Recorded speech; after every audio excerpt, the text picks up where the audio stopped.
چیرۆکە لاوکێ تڕال هەبوو تنەبوو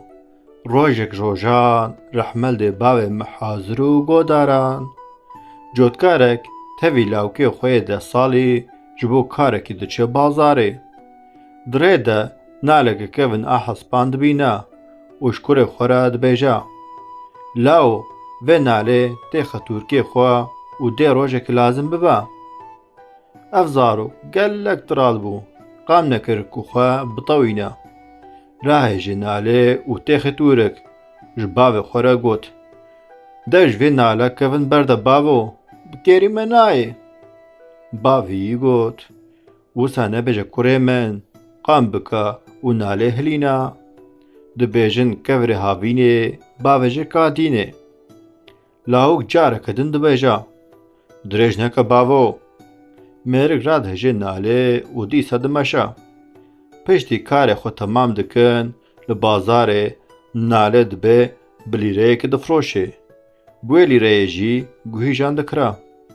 bi lîreyekê sed guhîş tên guhîjan dixe berîka xwe û dimeşe lawik dite dûv piştî demekê lawik birçî dibe dilê wî diavêje guhîjan di dilê xwe de dibêje ji xwe dê niha bavê min guhîjan bide min dengê xwe nake bav li pêş kur li pay dimeşin bav dest pê dike hebû hebû guhîjan diavêje erdê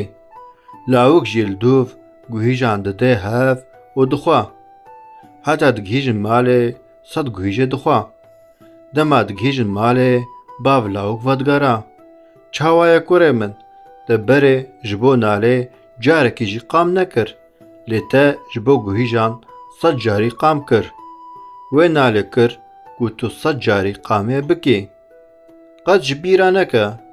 çi bibe bila bibe divê tu qîmetê bidîyê heke tu ji kar birevî dê kar girantir li te vegere çîroka me çû nav dîyaran rehmel dê bavê me hemiyan û godaran çîrokbêj hêja giyan